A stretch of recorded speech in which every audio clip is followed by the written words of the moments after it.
തരിശുഭൂമിയിൽ പൊന്നു വിളയിച്ച ബന്ധുക്കളായ 10 പേർ 13 ഏക്കറിൽ കൃഷി ഇറക്കി മാതൃകയാവുകയാണ് തിരുവനന്തപുരം നെടുമങ്ങാട്ടെ ഈ കർഷക കുടുംബം.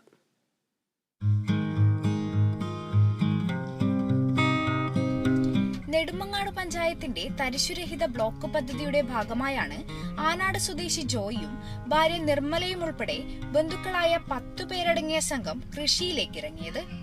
തത്തൻകോട് പ്രദേശത്തെ സ്വകാര്യ വ്യക്തിയുടെ 13 ഏക്കർ സ്ഥലം പാട്ടത്തിനെടുത്തായിരുന്നു കൃഷി. വാഴ, പയർ, പാവൽ, പടവലം, മത്തൻ, സാലഡ് വെള്ളരി, മരച്ചീനി തുടങ്ങിയവയാണ് ഇവിടെ കൃഷി ചെയ്യുന്നത്. മറ്റു കൃഷികളിൽ ലാഭം ലഭിച്ചതോടെ ഇവർ പൂക്കൃഷിയിലേക്കും ഇറങ്ങി. എന്നാൽ ആദ്യഘട്ടത്തിൽ പ്രതീക്ഷിച്ച രീതിയിൽ പൂക്കൾ വിറ്റഴിക്കാൻ സാധിച്ചില്ല. ഒരേ സമയം 2 വിളവ് എന്നുള്ളൊരാശയം മനസ്സിൽ തോന്നി. അത് ഏകദേശം പൂർണ്ണമായിട്ട് വിജയിച്ചു. വിജയം പിന്നെ ഇത് മാർക്കറ്റിംഗ് ഇല്ല, അതാണ് ഏറ്റവും വലിയ വിഷയം. ഉണ്ടാക്കാൻ കഴിയുമെന്ന് തെളിവായി എന്ന് പറഞ്ഞാൽ പൂർണ്ണമായും ഇതിൽ സാധനം ഉൽപ്പാദിപ്പിച്ചാൽ ഇത് വിപണനം വളരെ പ്രശ്നമുള്ളൊരു കാര്യമാണ്. അത് നടക്കുന്നില്ല. ഇപ്പോൾ എന്തായാലും ഒരു 1500 കിലോ പൂ വരും ഇപ്പോൾ നിലവിൽ നിൽക്കുന്നത്.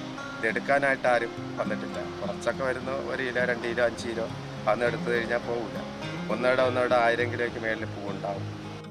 ഏക്കറുകളോളം നിറഞ്ഞു നിൽക്കുന്ന പൂക്കൃഷി കാണാനും ഫോട്ടോ എടുക്കാനുമായി നിരവധി പേരാണ് ഇവരുടെ കൃഷിയിടത്തിലെത്തുന്നത്. ഓണത്തോടനുബന്ധിച്ച് പൊതുവിപണിയിലൂടെ പൂക്കൾ വിൽപ്പന നടത്താൻ സൗകര്യമൊരുക്കുമെന്ന് ബ്ലോക്ക് പഞ്ചായത്ത് പ്രസിഡന്റ് പി അമ്പിളി പറഞ്ഞു. ഉൽപ്പാദിപ്പിച്ച കാർഷികോൽപ്പന്നങ്ങൾ അതുപോലെ പൂ ഉൾപ്പെടെ നമുക്ക് വിറ്റഴിക്കുന്നതിന് പ്രധാന പ്രശ്നമാണ്. പക്ഷേ ഞങ്ങൾ ഇപ്പോൾ പഞ്ചായത്തുകളുടെ എക്കോ ഷോപ്പ്, അതുപോലെ അന്താരാഷ്ട്ര മാർക്കറ്റ് തുടങ്ങിയ വിപണിയിലൂടെ വിൽക്കാൻ വേണ്ടിയിട്ടുള്ള തീരുമാനം ഈ ഓണത്തോടനുബന്ധിച്ച് കാർഷികോൽപ്പന്നങ്ങളുടെയും അതുപോലെ പൂവിൻ്റെയൊക്കെ വലിയൊരു ആവശ്യകത കണക്കിലെടുത്തുകൊണ്ട് വിവിധ പ്രധാനപ്പെട്ട ജംഗ്ഷൻ പഞ്ചായത്ത് കേന്ദ്രങ്ങളിലും വിവിധ പൊതു നിരത്തുകളിലെ റോഡുകളിൽ പ്രധാന ജംഗ്ഷൻ കേന്ദ്രീകരിച്ചും തദ്ദേശഭരണ സ്ഥാപനങ്ങളുടെ കൃഷി ഗ്രൂപ്പുകളുടെ ബോർഡെല്ലാം വെച്ചിട്ട് വിപണനം നടത്താൻ വേണ്ടിയിട്ടുള്ളതാണ് ഞങ്ങൾ ഉദ്ദേശിക്കുന്നത്. നിലവിൽ തത്തൻകോട്ടെ 13 ഏക്കറിന് പുറമെ ആനാട് മറ്റൊരു വ്യക്തിയുടെ 7 ഏക്കർ സ്ഥലത്തും ഈ കുടുംബം കൃഷി ചെയ്തു വരുന്നുണ്ട്.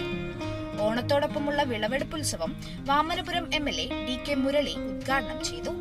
Kerala vision news, Thiruvananthapuram.